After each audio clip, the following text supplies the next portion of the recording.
నేను ఇప్పుడు ప్రస్తుతం కర్నూలులో ఉన్నాను. కర్నూలులో ఉండకముందు గుంటకల్లో పరిచయం చేస్తూ ఉన్నాను. இப்பொழுது அங்கிள் கர்னூலிலே ஊழியம் செய்கிறார். அதற்கு முன்னதாக குந்தக்கல் என்கிற இடத்திலே ஊழியம் செய்தாராம். గుంటకల్లో సడన్గా ఉన్నప్పుడు శాంసన్ హెబ్రోన్ నుంచి శాంసన్ అన్న ఫోన్ చేశాడు. அங்கே குந்தக்கல்லில் இருந்தபோது ஹெப்ரோனிலிருந்து சாம்சன் அங்கிள் ஃபோன் செய்தாராம். నువ్వు వెంటనే గుంటకల్ ఖాళీ చేసేసే సామాన్ అంతా తీసేసే అన్నాడు. உடனடியாக அந்த குந்தக்கல்லை நீ காலி செய்து விடு, சாமான்களை எடுத்து விடு என்று சொன்னாராம். నాకేం అర్థం కాలేదు, எனக்கு ஒன்றும் புரியவில்லை. సడన్గా ఈ మాట చెప్పే వరకల్లా ఏం చేయాలో ఆలోచన చేయలేని పరిస్థితిలో ఉన్నా. உடனடியாக இந்த வார்த்தையை சொன்னபோது என்ன செய்ய வேண்டும் என்று திகைத்து குழப்பத்தோடு நான் இருந்தேன்.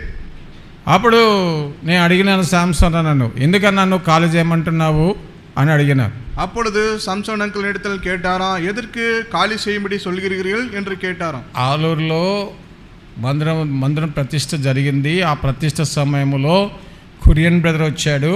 నువ్వు కొరియన్తో మాట్లాడినావంట, కొరియన్ సంఘం అడిగినావంట, కనుక నువ్వు ఇట్లాగా అన్ని ఏర్పాటు చేసుకున్నావు కనుక ఇక్కడ గుంటకల్కు వేరే సేవకుడు వస్తున్నాడు, ఖాళీ చేయమన్నాడు. அங்கே ஆலூர் என்கிற இடத்திலே சபை அங்கே பிரதிஷ்டை நடந்தது. நீ அங்கே போனாயாம்.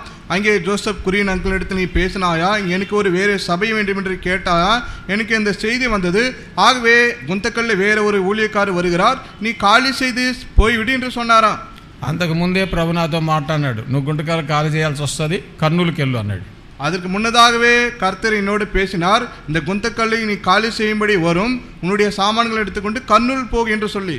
వెంటనే నేను ఖాళీ చేసిన గుంటకల్ ఖాళీ చేసి కర్నూలు పోతే శాంసన్ బ్రదర్ అడిగినాడు, మళ్ళీ ఫోన్ చేసి ఎట్లా వెళ్ళావు, ఎక్కడున్నావు అన్నాడు. కర్నూలులో ఉన్నానన్నా అని చెప్పినాను. உடனடியாக குந்தக்கல்லில் இருந்து நான் என்னுடைய ఖాళీ செய்து சாமான்களை எடுத்துக்கொண்டு கர்నూలు வந்தபோது உடனடியாக சாம்சன் அங்கிள் ஃபோன் செய்து எங்கே இருக்கிறாய், எப்படி இருக்கிறாய் என்று கேட்டார். ఆయనకు ఆశ్చర్యం అయిపోయింది, ఎవరు పంపించారు, నువ్వు ఎట్లా వెళ్ళావు కర్నూలుకు, ఎవరు నీకు ఆధారం, అక్కడ బాధ్యత గల సహోదరులు అడిగినాడు, ఎట్లా ఆయన పిలిపించినారు, ఏం సంగతి, ఎవరిని అడిగినారు అని అడిగినాడు.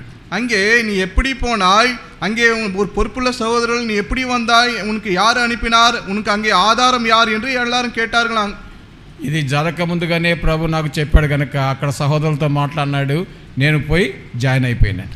இது நடப்பதற்கு முன்னதாகவே கர்த்தர் என்னோடு பேசினார், அங்கே சகோదరులோடு பேசினார், அங்கே போய் நான் కర్నూలులో இருந்தேன். కనుక నా అనుభవం దేవుడు ముందుగానే అన్ని తెలియజేస్తూ ఉన్నాడు కనుక మన ఎన్ని సమస్యలు వస్తున్నాయో, ఎన్ని కలవరాలు వస్తున్నాయో, ముఖ్యంగా ఈ రోజుల్లో ట్రస్టులు, సొసైటీలు, గొడవల వల్ల దైవ సేవకులకు దిక్కు తెలియని పరిస్థితుల్లో ఉన్నారు. பாருங்கள், இது எல்லாமே ஒரு அனுபவமாக இருக்கிறது. எத்தனை பிரச்சனைகள் வருகிறது, இந்த ட்ரஸ்ட், இந்த சொசைட்டி, இந்த கலவரங்கள், இந்த சண்டைகள்னாலே எவ்வளவு பிரச்சனை வருகிறது. திகைத்து நிற்கிறோம் நாம் இந்த காரியங்கள்னாலே.